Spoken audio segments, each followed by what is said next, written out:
हम ये इंटरव्यू बंगाल में कर रहे हैं, यहीं पे संदेश खाली का इंसिडेंट हुआ था और यहाँ पे मुख्यमंत्री जो हैं वो महिलाएं हैं, उन्होंने कहा कि जो संदेश खाली का इंसिडेंट था वो बीजेपी का षड्यंत्र था, उनसे रचा गया ये खेल था। देखिए, मैं कई बार बता चुका हूँ, ममता बनर्जी जी ने अपनी कार्यशैली डेवलप की है। पहले अत्याचार कराइए, जब अत्याचार करिए और होने दीजिए, और अत्याचार से जब लोग परेशान हो जाते हैं, उसको उजागर करते हैं, सार्वजनिक करते हैं, तो वो छिपाने के लिए फिर से अत्याचार। संदेश खाली इसका क्लासिक एग्जाम्पल है। एक महिला मुख्यमंत्री के नाक के नीचे धर्म के आधार पर ढेर सारे महिलाओं के साथ दुष्कर्म होता है और वो चुप बैठी है।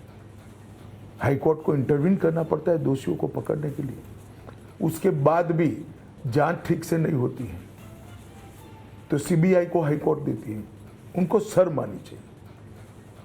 विपक्ष कहता है कि जहां आप संदेश खाली का इंसिडेंट उठाते हैं, आपका ही जो अलायंस कर्नाटका में है, वहां पे भी औरतों पर अत्याचार हुआ था। प्रज्वल रेवन्ना का केस बता रही हूं मैं, वहां पर आपने उन्हें बाहर जाने दिया। देखिए, आप कर्नाटक से ही आती, वहाँ सरकार किसकी है? कांग्रेस की। उनको अरेस्ट करने की जिम्मेदारी किसकी है? कांग्रेस की। मेरा बहुत स्पष्ट मत है कि कांग्रेस के डेप्यूटी सीएम वोकलिगा जाति से आते हैं, डीके शिव कुमार। उन्होंने वोकलिगा वोट बैंक बेल्ट का वोटिंग होने तक इनको हाथ नहीं लगाया और अपनी वोकलिगा वोट बैंक को प्रोटेक्ट करने के लिए उनको जाने दिया है। जिम्मेदारी अगर किसी की है तो उनकी है। जैसे ही घटना बार आई, मेरी पार्टी की ओर से मैंने ही स्पष्ट किया था, भले हमारे एलआई हो, कठोर से कठोर कदम उठाना चाहिए, या तो वो सीबीआई को दे दें। खान है ना, ये मेरा दोस्त भी है, मेरा साथी भी है और पार्लियामेंट में डट के बोलता है, दम से बोलता है। बोलो, ऐसे नेता को भेजोगे ना? भेजोगे ना? जिताओगे ना? आगे बढ़ाओगे ना? ये नौजवान नेता पार्लियामेंट में आरक्षण विधानसभाओं में और लोकसभा में लाना मोदी जी ने, इतना बड़ा अधिकार मोदी जी ने इतने सालों के बाद देने का काम किया। पर हम ये इंटरव्यू बंगाल में कर रहे हैं, यहीं पे संदेश खाली का इंसिडेंट हुआ था और यहाँ पे मुख्यमंत्री जो हैं वो महिलाएं हैं, उन्होंने कहा कि जो संदेश खाली का इंसिडेंट था वो बीजेपी का षड्यंत्र था, उनसे रचा गया ये खेल था। देखिए, मैं कई बार बता चुका हूँ, ममता बनर्जी जी ने अपनी कार्यशैली डेवलप की है। पहले अत्याचार कराइए, जब अत्याचार करिए और होने दीजिए, और अत्याचार से जब लोग परेशान हो जाते हैं, उसको उजागर करते हैं, सार्वजनिक करते हैं, तो वो छिपाने के लिए फिर से अत्याचार। संदेश खाली इसका क्लासिक एग्जाम्पल है। एक महिला मुख्यमंत्री के नाक के नीचे धर्म के आधार पर ढेर सारे महिलाओं के साथ दुष्कर्म होता है और वो चुप बैठी है। हाईकोर्ट को इंटरवीन करना पड़ता है दोषियों को पकड़ने के लिए, उसके बाद भी जांच ठीक से नहीं होती है तो सीबीआई को हाईकोर्ट देती है। उनको शर्म आनी चाहिए। विपक्ष कहता है कि जहां आप संदेश खाली का इंसिडेंट उठाते हैं, आपका ही जो अलायंस कर्नाटका में है, वहां पे भी औरतों पर अत्याचार हुआ था। प्रज्वल रेवन्ना का केस बता रही हूं मैं, वहां पर आपने उन्हें बाहर जाने दिया। देखिए, आप कर्नाटक से ही आती, वहाँ सरकार किसकी है? कांग्रेस की। उनको अरेस्ट करने की जिम्मेदारी किसकी है? कांग्रेस की। मेरा बहुत स्पष्ट मत है कि कांग्रेस के डेप्यूटी सीएम वोकलिगा जाति से आते हैं, डीके शिव कुमार। उन्होंने वोकलिगा वोट बैंक बेल्ट का वोटिंग होने तक इनको हाथ नहीं लगाया और अपनी वोकलिगा वोट बैंक को प्रोटेक्ट करने के लिए उनको जाने दिया है। जिम्मेदारी अगर किसी की है तो उनकी है। जैसे ही घटना बार आई, मेरी पार्टी की ओर से मैंने ही स्पष्ट किया था, भले हमारे एलआई हो, कठोर से कठोर कदम उठाना चाहिए, या तो वो सीबीआई को दे दें। बंगाल में जो इलेक्शन रिलेटेड हिंसा होती है, उसके बारे में आप कुछ बताएंगे हमें? देखिए, बड़ा दुर्भाग्यपूर्ण है। एक जमाने में यूपी बिहार में रैगिंग होती थी, चुनाव आयोग प्रिवेल कर गया, रैगिंग समाप्त हो गई। धीरे धीरे चुनावी कल्चर भी बदला। एक जमाने में आतंकवादी कश्मीर के अंदर वोटिंग ही नहीं होने देते थे। 2 दिन पहले वहां पर भी 35% वोटिंग हुई, एक रिकॉर्ड है। मतलब आतंकवाद जब से शुरू हुआ तब से अब तक का रिकॉर्ड है।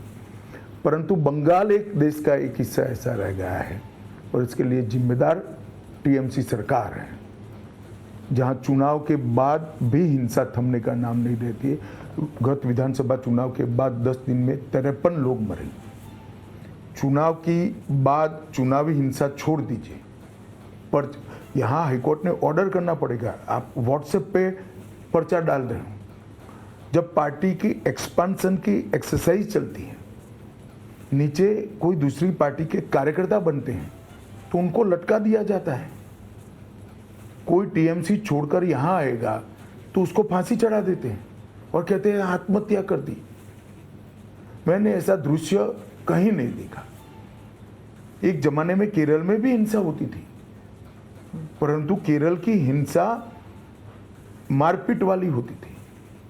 तो गरीब लोगों को आप फांसी पे लटका दोगे, जिंदा जला दोगे। कई सारी ऐसी घटनाएं हैं। मैं तो आपकी चैनल से दरख्वास्त करूंगा कि ऐसे दृश्य ढूंढ लीजिए फांसी चढ़ने वाले और जिंदा जलने वाला एक आदमी अपना वीडियो कर अपील करता है, मैं तो अब जलकर मरने वाला हूं, आप इस शासन को बदलिए। पर इलेक्शन कमीशन ने 7 फेजेस में चुनाव किए थे, सेंट्रल फोर्सेस इतने भेजे गए हैं, फिर भी हो रहा है ये। देखिए, इस बार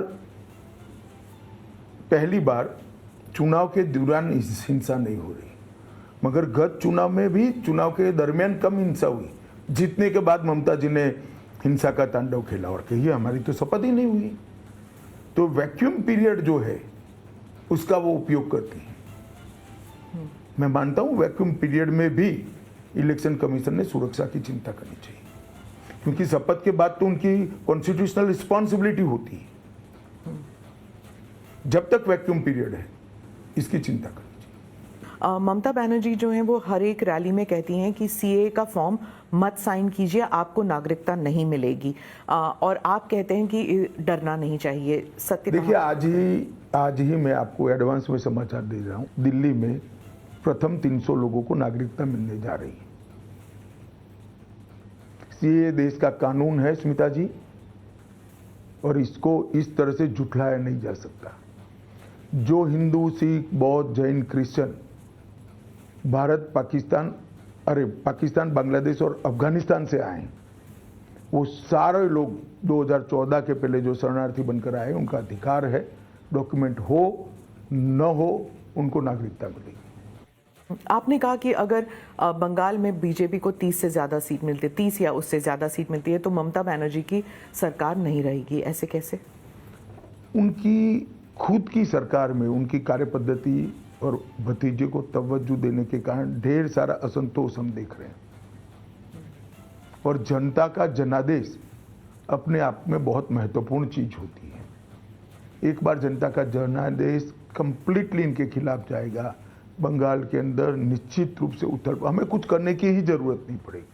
18 सीट में पोलिंग हो चुकी है इस राज्य में, कितने सीट आप कहते हैं? मैं अभी भी मेरी बात पर कायम हूं। हम 24 से 30 सीट जीतेंगे और निश्चित रूप से बंगाल की जनता इस बार बहुमत सीट नरेंद्र मोदी जी को देने जा रही है। क्या यही कारण है